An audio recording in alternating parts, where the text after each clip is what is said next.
Hello दोस्तों, यदि आप भी 5 फरवरी को फिजिक्स का फाइनल परीक्षा देने वाले हैं तो अभी की इस क्लास में क्लास 12th के लिए फिजिक्स के हम लोग वैसे क्वेश्चन पेपर देखेंगे जो आपके 5 फरवरी फिजिक्स के फाइनल परीक्षा में पूछा जाएगा। तो आप लोग से रिक्वेस्ट है कि आप लोग इस क्लास में अंत तक बने रहिएगा। ये फिजिक्स का क्वेश्चन पेपर है 5 फरवरी फाइनल परीक्षा के लिए। यहाँ पर देख सकते हो इंटरमीडिएट एग्जामिनेशन 2026 एनुअल यानी वार्षिक फाइनल परीक्षा 2026 के लिए क्लास 12th फिजिक्स यानी भौतिक शास्त्र का क्वेश्चन पेपर है 5 फरवरी फाइनल परीक्षा के लिए।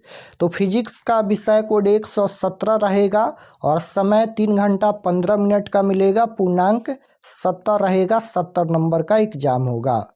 तो सबसे पहले पेपर में खंड अ मिलेगा। खंड अ में आपसे ऑब्जेक्टिव टाइप क्वेश्चन पूछा जाएगा। 1 से लेकर 70 तक ऑब्जेक्टिव क्वेश्चन पूछा जाएगा, जिनमें से किन्हीं 35 प्रश्नों के उत्तर देना है परीक्षा में, यानी 70 क्वेश्चन में से 35 क्वेश्चन का ही आंसर देना है।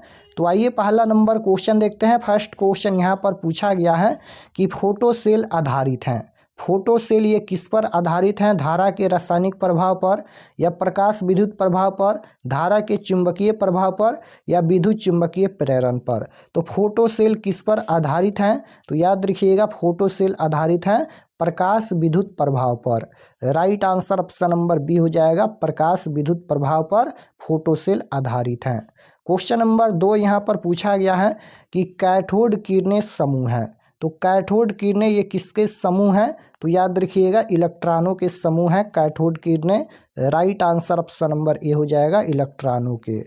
लास्ट में हम आपको बताएंगे कि आप लोग सब्जेक्टिव पीडीएफ कहाँ से डाउनलोड कर सकते हैं। 3 नंबर क्वेश्चन है, रेडियो संक्रिय पदार्थ की अर्ध आयु क्या है? रेडियो संक्रिय पदार्थ की अर्ध आयु पूछा गया है, तो 0.6931 बाई लैम्डा हो जाएगा। ऑप्शन नंबर सी में दिया गया है। Right answer option number C होगा। क्वेश्चन नंबर 4 यहाँ पर पूछा गया है कि क्षय गुणांक की एसआई इकाई है। तो क्षय गुणांक की एसआई इकाई क्या होता है? तो याद रखिएगा, हर्ट्ज होता है। Right answer option number B हो जाएगा, क्षय गुणांक की एसआई इकाई है तो हर्ट्ज। क्वेश्चन नंबर 5 यहाँ पर पूछा गया है कि इसमें परमाणु के न्यूट्रॉनों की संख्या, यहाँ पर पूछा गया है कि इसमें परमाणु के न्यूट्रॉनों की संख्या कितना होगा? तो 140 होगा। Option number C right answer होगा। क्वेश्चन नंबर 6 यहाँ पर पूछा गया है कि पीएन संधि डायोड का उपयोग करते हैं पीएन संधि डायोड का उपयोग करते हैं एक दृष्टकारी की तरह। ऑप्शन नंबर डी में दिया गया है। Right answer option number D होगा। क्वेश्चन नंबर 7 यहाँ पर पूछा गया है कि निवेश वोल्टेज प्रति धारा को बढ़ाने वाले यंत्र को कहते हैं। तो क्या कहते हैं? तो राइट आंसर हो जाएगा, प्रवर्धक कहते हैं। Option number B right answer हो जाएगा।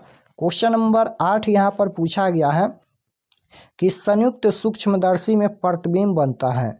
तो संयुक्त सूक्ष्मदर्शी में कैसा प्रतिबिंब बनता है? तो याद रखिएगा, आभासी और उल्टा प्रतिबिंब बनता है। राइट आंसर सी हो जाएगा, आभासी और उल्टा प्रतिबिंब। क्वेश्चन नंबर 9 पूछा गया है कि मनुष्य के आँख की रेटिना पर किसी वस्तु का बना प्रतिबिंब कैसा होता है?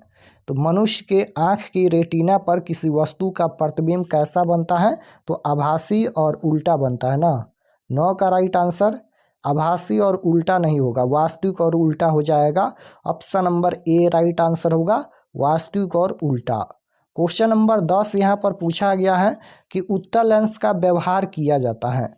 तो उत्तल लेंस का व्यवहार किया जाता है दूर या दीर्घ दृष्टि को दूर करने के लिए। Right answer option number B हो जाएगा। और अवतल लेंस का व्यवहार किया जाता है निकट दृष्टि दोष को दूर करने के लिए। यहाँ पर उत्तल लेंस का व्यवहार दीर्घ या दूर दृष्टि दोष के लिए होता है, तो राइट आंसर बी हो जाएगा। क्वेश्चन नंबर 11 है, आसमान का रंग नीला होने का कारण है। तो आसमान का रंग नीला होने का क्या कारण है? तो प्रकीर्णन के कारण आसमान का रंग नीला प्रतीत होता है। राइट आंसर बी हो जाएगा, प्रकीर्णन। क्वेश्चन नंबर 12 पूछा गया है कि 2 कला संबंध स्रोतों के कारण प्रकाश के व्यतिकरण में फ्रिंज की चौड़ाई होती है। तो 12 का राइट आंसर ए हो जाएगा, तरंगदैर्घ्य के समानुपाती। तरंगदैर्घ्य के समानुपाती होगा। क्वेश्चन नंबर 13 यहाँ पर पूछा गया है 13 नंबर क्वेश्चन यहाँ पर पूछा गया है कि एकवर्णी प्रकाश के दो स्रोत कला संबंध कहे जाते हैं जब उनकी। तो एकवर्णी प्रकाश के दो स्रोत कला संबंध कहे जाते हैं जब उनकी कलाएं समान हो। Right answer option number C हो जाएगा, जब उनकी कलाएं समान हो। Option number C right answer.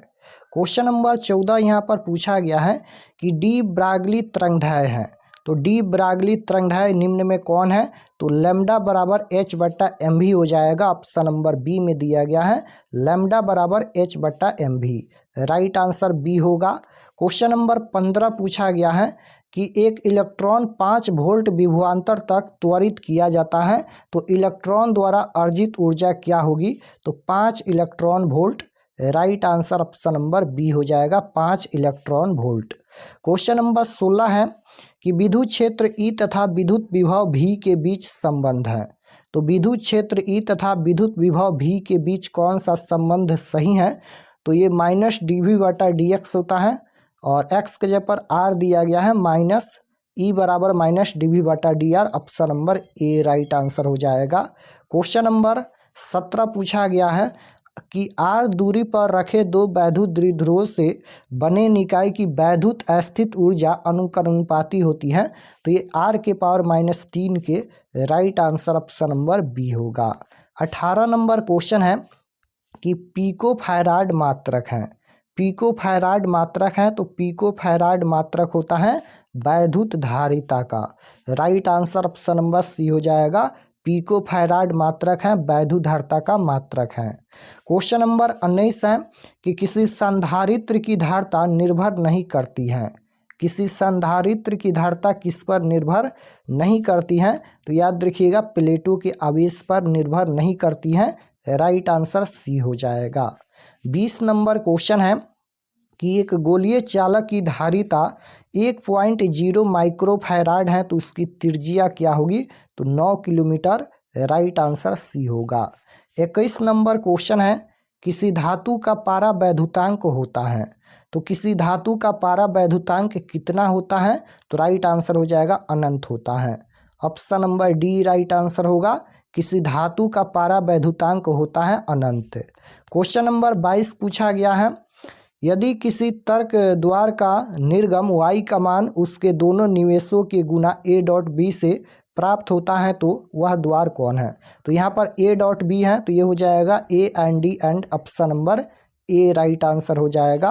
Question number 22 का राइट आंसर ये होगा। 23 नंबर देखिए कि अर्धचालक में वर्जित ऊर्जा अंतराल की चौड़ाई लगभग होती है। तो अर्धचालक में वर्जित ऊर्जा अंतराल की चौड़ाई लगभग कितनी होती है? तो ये हो जाएगा 1 EV। Option number A right answer. Question number 24 है कि दशमलव अंक पद्धति की संख्या 27 की द्विआधारी पद्धति में समतुल्य संख्या होगी। तो 24 का राइट आंसर डी हो जाएगा। 25 नंबर क्वेश्चन है कि पूर्ण तरंग दृष्टकारी में यदि निवेशो आवृत्ति 50 हर्ट्ज है तो निर्गम आवृत्ति क्या होगी? यहाँ पर निर्गम आवृत्ति पूछा गया है, तो ये 100 हर्ट्ज होगी। Option number C right answer हो जाएगा 100 हर्ट्ज। क्वेश्चन नंबर 26 पूछा गया है कि वैसी युक्ति जो मॉड्यूलन तथा डी मॉड्यूलन दोनों का कार्य करती है उसे क्या कहते हैं? मोडेम कहते हैं। Option number C right answer होगा। क्वेश्चन नंबर 27 है कि संचार उपग्रह की पृथ्वी की सतह से दूरी है। संचार उपग्रह की पृथ्वी की सतह से दूरी है, तो राइट आंसर हो जाएगा ऑप्शन नंबर ए हो जाएगा 36,000 किलोमीटर। क्वेश्चन नंबर 28 पूछा गया है कि संकीर्ण का मापन किया जाता है। संकीर्ण का मापन किया जाता है, तो ये हो जाएगा डेसीबेल में। राइट आंसर बी हो जाएगा, डेसीबेल में किया जाता है। 29 नंबर क्वेश्चन है प्रेरण कुंडली क्या उत्पन्न करता है? तो प्रेरण कुंडली क्या उत्पन्न करता है? तो ये उच्च धारा उत्पन्न करता है, high current. Right answer option number A हो जाएगा। प्रेरण कुंडली क्या उत्पन्न करता है? तो उच्च धारा उत्पन्न करता है। 30 नंबर क्वेश्चन है कि चुंबकीय क्षेत्र वेक्टर बी का ऊर्जा घनत्व होता है, तो राइट आंसर हो जाएगा b²/2 epsilon not mu naught. Option number A right answer हो जाएगा। क्वेश्चन नंबर 31 पूछा गया है कि तप्त तार एमीटर द्वारा प्रत्यावर्ती धारा का कौन मान मापा जाता है? कौन मान मापा जाता है? तो ये हो जाएगा मूल औसत वर्ग मान, option number C right answer होगा। कौन मान मापा जाता है? तो याद रखिएगा मूल औसत वर्ग मान। क्वेश्चन नंबर 32 है, यदि डीएस वेक्टर क्षेत्र सदिश पर चुंबकीय क्षेत्र वेक्टर भी लंबवत हो तो तब डीएस क्षेत्र फ्लक्स क्या होगा? तो 32 का राइट आंसर डी हो जाएगा, शून्य यानी 0 होगा। क्वेश्चन नंबर 33 है कि प्रतिबाधा का मात्रक होता है, तो प्रतिरोध या प्रतिबाधा का मात्रक ओम होता है, option number A right answer हो जाएगा ओम। 34 नंबर क्वेश्चन है कि एक पूरे चक्र में प्रत्यावर्ती धारा का माध्यमान होता है, तो राइट आंसर हो जाएगा शून्य होता है, 0 होता है। 35 नंबर क्वेश्चन है, यदि प्रत्यावर्ती धारा तथा विद्युत वाहक बल के बीच कलांतर फाई है, कलांतर फाई हो तो शक्ति गुणांक का मान क्या होगा? तो शक्ति गुणांक का मान हो जाएगा cos phi, option number A right answer हो जाएगा कॉस फाई। क्वेश्चन नंबर 36 देखिएगा, पूछा गया है यहाँ पर, इसका वैल्यू पूछा गया है, तो इसका right answer option number A हो जाएगा 3 × 10⁸ सेंटीमीटर प्रति सेकंड होता है। क्वेश्चन नंबर 37 पूछा गया है कि एक समान चुंबकीय क्षेत्र बी में बल रेखाओं के समानांतर एक इलेक्ट्रॉन जिसका आवेश ई है वेग भी से चलता है, तब यहाँ पर इलेक्ट्रॉन पर लगने वाला बल क्या होगा? इलेक्ट्रॉन पर लगने वाला बल पूछा गया है, तो ये हो जाएगा ई भी B, option number A right answer हो जाएगा। 38 नंबर क्वेश्चन है कि समान दिशा में समान वेग से गतिमान इलेक्ट्रॉन किरण पुंज की प्रकृति होगी। समान दिशा में समान वेग से गतिमान इलेक्ट्रॉन की किरण पुंज की प्रकृति पूछा गया है, तो अपसारी होती है, राइट आंसर बी हो जाएगा अपसारी। क्वेश्चन नंबर 39 है कि चुंबकीय क्षेत्र वेक्टर बी में स्थित वेक्टर एम चुंबकीय आघूर्ण वाले धारा पास द्वारा अनुभूत बल आघूर्ण वेक्टर टाउ का मान क्या होगा? तो क्वेश्चन नंबर 39 का right answer option number A हो जाएगा। क्वेश्चन नंबर 40 पूछा गया है स्वप्रेरक का एसआई मात्रक, तो स्वप्रेरक का एसआई मात्रक क्या होता है? तो याद रखिएगा स्वप्रेरक का एसआई मात्रक हेनरी होता है, राइट आंसर डी हो जाएगा। स्वप्रेरक का एसआई मात्रक क्या होता है? हेनरी होता है। क्वेश्चन नंबर 41 है कि धातु के बने किसी गोलक की चुंबकीय क्षेत्र में दोलन करने पर उसकी दोलन गति होती है, तो राइट आंसर हो जाएगा अवमंदित होती हैं, option number B right answer हो जाएगा अवमंदित होती हैं। क्वेश्चन नंबर 42 है कि डायनेमो के कार्य का सिद्धांत आधारित है, तो डायनेमो के कार्य का सिद्धांत ये किस पर आधारित है? तो याद रखिएगा ये विद्युत चुंबकीय प्रेरण पर आधारित है, राइट आंसर बी हो जाएगा। डायनेमो के कार्य का सिद्धांत आधारित है विद्युत चुंबकीय प्रेरण पर। क्वेश्चन नंबर 43 है कि एक बंद चालक के निकट एक चुंबक स्थित है, तो चालक में धारा उत्पन्न की जा सकती है यदि, चालक में धारा उत्पन्न की जा सकती है यदि चुंबक और चालक के बीच आपेक्षिक गति हो, राइट आंसर डी हो जाएगा, option number D right answer होगा, चुंबक और चालक के बीच आपेक्षिक गति हो, option number D right answer. Question number 44 है कि चल कुंडली गैल्वेनोमीटर में प्राप्त धारा का मान समानुपाती होता है, प्राप्त धारा का मान समानुपाती होता है, तो राइट आंसर हो जाएगा ऑप्शन नंबर ए हो जाएगा यहाँ पर विक्षेप ठीठा के। क्वेश्चन नंबर 45 है कि एक गैल्वेनोमीटर की अमीटर में बदलने में जोड़ा जाता है, तो इस समानांतर निम्न प्रतिरोध में जोड़ा जाता है ना, 45 का राइट आंसर ए हो जाएगा समानांतर में निम्न प्रतिरोध, option number A right answer होगा। क्वेश्चन नंबर 46 है कि धारावाही वृत्तीय कुंडली के केंद्र पर उत्पन्न चुंबकीय क्षेत्र रहता है, धारावाही वृत्तीय कुंडली के केंद्र पर उत्पन्न चुंबकीय क्षेत्र रहता है, तो राइट आंसर हो जाएगा कुंडली के तल के लंबवत, option number B right answer हो जाएगा कुंडली के तल के लंबवत होता है। क्वेश्चन नंबर 47 है कि किसी एम चुंबकीय आघूर्ण वाले चुंबक की लंबाई के समानांतर n बराबर टुकड़ों में काटने पर प्रत्येक टुकड़े का आघूर्ण क्या होगा? तो m/n होगा, option number A right answer. 48 number question है निम्नलिखित में कौन शैथिल्य प्रदिष्ट करते हैं? तो कौन यहाँ पर शैथिल्य प्रदिष्ट करते हैं? तो लौह चुंबकीय पदार्थ, option number B right answer हो जाएगा, लौह चुंबकीय पदार्थ। क्वेश्चन नंबर 49 है कि ध्रुव प्रबलता m से r दूरी पर चुंबकीय विभव का मान होता है।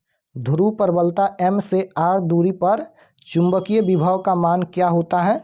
तो ये हो जाएगा ऑप्शन नंबर बी में दिया गया है, राइट आंसर बी हो जाएगा, म्यू नॉट बट्टा में 4 पाई m बटा r square, option number B right answer. Question number 50 है आवेश का रेखीय घनत्व का मात्रक है। तो आवेश का रेखीय घनत्व का मात्रक क्या होता है? तो ये होता है कूलम प्रति metre, right answer option number A हो जाएगा, कूलम प्रति मीटर होता है। यहाँ पर रेखीय आवेश का रेखीय घनत्व का मात्रक पूछा गया है, तो कूलम प्रति मीटर। 51 नंबर क्वेश्चन है कि वैद्युत क्षेत्र की तीव्रता का विमीय सूत्र होता है। तो वैद्युत क्षेत्र की तीव्रता का विमीय सूत्र पूछा गया है, तो ये हो जाएगा MLT inverse 3A inverse, option number B right answer हो जाएगा। क्वेश्चन नंबर 52 है कि 8 कूलम ऋण आवेश में उपस्थित इलेक्ट्रॉनों की संख्या है। 8 कूलम ऋण आवेश में उपस्थित इलेक्ट्रॉनों की संख्या पूछा गया है, तो ये हो जाएगा 5 × 10⁻19, option number A right answer होगा। 53 नंबर क्वेश्चन देखिए पूछा गया है कि 5 कूलम के 2 बराबर तथा विपरीत आवेश पर परस्पर 5.0 सेंटीमीटर दूरी पर रखे गए हैं, तो इस निकाय का वैद्युत द्विध्रुव आघूर्ण क्या होगा? तो 53 का राइट आंसर सी हो जाएगा, 1 कूलम मीटर। क्वेश्चन नंबर 54 पूछा गया है कि धातु के आवेशित गोले के पृष्ठ से गोले के केंद्र की ओर जाने पर वैद्युत क्षेत्र क्या होता है? तो वैद्युत क्षेत्र घटता है, option number A right answer हो जाएगा, घटता है। क्वेश्चन नंबर 55 है कि एक बंद पृष्ठ के अंदर n वैद्युत द्विध्रुव स्थित हैं, तो बंद पृष्ठ से निर्गत कुल वैद्युत फ्लक्स क्या होगा? तो कुल वैद्युत फ्लक्स 0 होगा, 0 होगा, option number D right answer हो जाएगा, 0। क्वेश्चन नंबर 56 है कि निरक्षीय स्थिति में वैद्युत द्विध्रुव के कारण वैद्युत विभव होता है। निरक्षीय स्थिति में पूछा गया है, तो निरक्षीय स्थिति में वैद्युत द्विध्रुव के कारण वैद्युत विभव क्या होता है? तो याद रखिएगा 0 होता है, right answer option number C हो जाएगा, 0 होता है। क्वेश्चन नंबर 57 है कि AC परिपथ में शक्ति केवल व्यय होती है, तो राइट आंसर 57 का ए हो जाएगा, प्रतिरोध में हो जाएगा। 58 नंबर क्वेश्चन देखिएगा पूछा गया है कि एक प्रतिवर्ती विद्युत धारा का समीकरण दिया गया है, निरूपित है, तो प्रतिवर्ती धारा की आवृत्ति क्या होगी? तो इसकी आवृत्ति पूछा गया है, तो 50, option number B right answer. 59 number question है कि विद्युत लेपन में व्यवहार आने वाली धारा होती है। विद्युत लेपन में व्यवहार आने वाली धारा होती है, कौन सी धारा होती है? AC धारा होती है, राइट आंसर बी हो जाएगा। क्वेश्चन नंबर 60 है कि वस्तु से बड़ा आभासी प्रतिबिंब बनता है। किस दर्पण में वस्तु से बड़ा आभासी प्रतिबिंब बनता है? तो याद रखिएगा अवतल दर्पण में वस्तु से बड़ा प्रतिबिंब बनता है, आभासी प्रतिबिंब बनता है, राइट आंसर ऑप्शन नंबर यहाँ पर ए हो जाएगा, अवतल दर्पण से वस्तु से बड़ा आभासी प्रतिबिंब पूछा गया है, तो अवतल दर्पण से बनता है। क्वेश्चन नंबर 61 है कि संपर्क में रखे 2 लेंसों की क्षमता क्रमशः P1 तथा P2 है, तब समतुल्य लेंस की क्षमता क्या होगी? समतुल्य लेंस की क्षमता पूछा गया है, तो राइट आंसर हो जाएगा P1 + P2, option number D right answer हो जाएगा। ये फार्मूला है P1 + P2, आप लोग याद रखिएगा। क्वेश्चन नंबर 62 है कि किस रंग का तरंगदैर्घ्य सबसे कम होता है? तो सबसे कम पूछा गया है, तो बैगनी रंग का तरंगदैर्घ्य सबसे कम होता है और लाल रंग का तरंगदैर्घ्य सबसे अधिक होता है। क्वेश्चन ये भी पूछा जाएगा कि किस रंग का तरंगदैर्घ्य सबसे अधिक होता है? तो लाल रंग का तरंगदैर्घ्य सबसे अधिक होता है और बैगनी रंग का तरंगदैर्घ्य सबसे कम होता है, तो कम पूछा गया है, तो बैगनी हो जाएगा। 63 नंबर क्वेश्चन है कि इंद्रधनुष का निर्माण किस कारण होता है? इंद्रधनुष का निर्माण किस कारण होता है? तो ये वर्ण विक्षेपण के कारण होता है, right answer option number D हो जाएगा। क्वेश्चन नंबर 64 पूछा गया है कि निम्नलिखित में कौन एक संधारित्र द्वारा अवरुद्ध है? तो 64 का राइट आंसर बी हो जाएगा DC।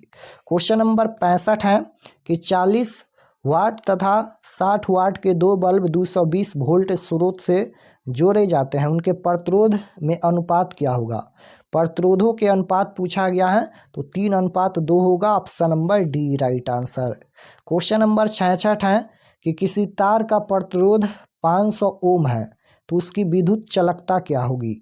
किसी तार का प्रतिरोध दिया गया है 500 ओम, तो उसकी विद्युत चालकता पूछा गया है, तो ये हो जाएगा 0.002 ohm inverse. Right answer option number A हो जाएगा। 67 नंबर क्वेश्चन है कि n समान प्रतिरोधक पहले श्रेणी क्रम में तथा उसके बाद समानांतर क्रम में जोड़े जाते हैं, अधिकतम तथा न्यूनतम प्रतिरोध का अनुपात क्या होगा? अधिकतम तथा न्यूनतम प्रतिरोध का अनुपात पूछा गया है, तो n² होगा, option number D right answer हो जाएगा n²। 68 नंबर क्वेश्चन है विभवमापी की सुग्रहता को बढ़ाने के लिए इसके तार की लंबाई बढ़ानी होगी। Right answer option number D हो जाएगा, इसके तार की लंबाई बढ़ानी होगी। 69 नंबर क्वेश्चन है कि वैद्युत संबंधित किरचॉफ का द्वितीय नियम संबंध रखता है, किससे संबंध रखता है?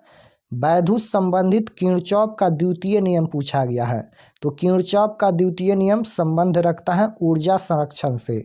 Right answer option number C हो जाएगा, ऊर्जा संरक्षण से। 70 नंबर क्वेश्चन है निम्नलिखित में कौन चुंबकीय क्षेत्र की तीव्रता का मात्रक नहीं है? नहीं पूछा गया है, कौन यहाँ पर चुंबकीय क्षेत्र की तीव्रता का मात्रक नहीं है? तो ये हो जाएगा न्यूटन प्रति ampere square, option number D right answer हो जाएगा, न्यूटन प्रति एम्पियर स्क्वायर ये चुंबकीय क्षेत्र की तीव्रता का मात्रक नहीं है। टेस्ला, वेबर प्रति metre square, newton, ampere metre, ये तीनों जो हैं वह चुंबकीय क्षेत्र की तीव्रता का मात्रक हैं, लेकिन न्यूटन प्रति एम्पियर स्क्वायर ये नहीं है, तो right answer option number D हो जाएगा। तो यहाँ पर हम लोग टोटल 70 क्वेश्चन देखे हैं, तो आप लोग ये सभी प्रश्न को याद कर लीजिएगा, और चैनल पर नए होंगे तो चैनल को ज़रूर सब्सक्राइब कर लेना, ताकि आने वाले नेक्स्ट क्लास आपके पास ज़रूर पहुँचे। और चलिए हम आपको बताते हैं कि आप लोग ऑब्जेक्टिव सब्जेक्टिव PDF कहाँ से डाउनलोड कर सकते हैं। तो objective subjective question answer PDF download करने के लिए गूगल पर चले आना है और आपको सर्च करना है RK एक्सपर्ट स्टडी। तो जैसे ही गूगल पर सर्च करेंगे RK एक्सपर्ट स्टडी, तो आपके सामने इस प्रकार से फर्स्ट पेज आएगा RK एक्सपर्ट स्टडी का, इस पर आपको क्लिक करना है। क्लिक करने के बाद ये ओपन हो जाएगा। ओपन होने के बाद आपको नीचे आना है क्लास 12th का सेक्शन में। तो यहाँ पर देखिए ये क्लास 12th का सेक्शन है और इसमें सभी सब्जेक्ट का क्वेश्चन पेपर मिल जाएगा। तो जैसे आपको फिजिक्स का देखना है तो यहाँ पर देखिएगा 5 फरवरी क्लास 12th फिजिक्स आंसर की, इस पर आपको क्लिक करना है। इसमें ऑब्जेक्टिव का आंसर और सब्जेक्टिव का PDF मिल जाएगा। क्लिक करेंगे ये ओपन हो जाएगा। नीचे आएंगे तो सब्जेक्ट ये फिजिक्स का पेज खुला है। एग्जाम डेट 5 तारीख को होने वाला है और ये सभी परीक्षा से संबंधित जानकारी लिखा गया है और यहाँ पर ये सब्जेक्टिव क्वेश्चन भी दिया गया है। और नीचे आएंगे तो इसको PDF में डाउनलोड कर सकते हैं। डाउनलोड सब्जेक्टिव PDF, डाउनलोड पर क्लिक करके PDF डाउनलोड कर सकते हैं और ऑब्जेक्टिव का आंसर भी यहीं पर अपडेट कर दिया जाएगा।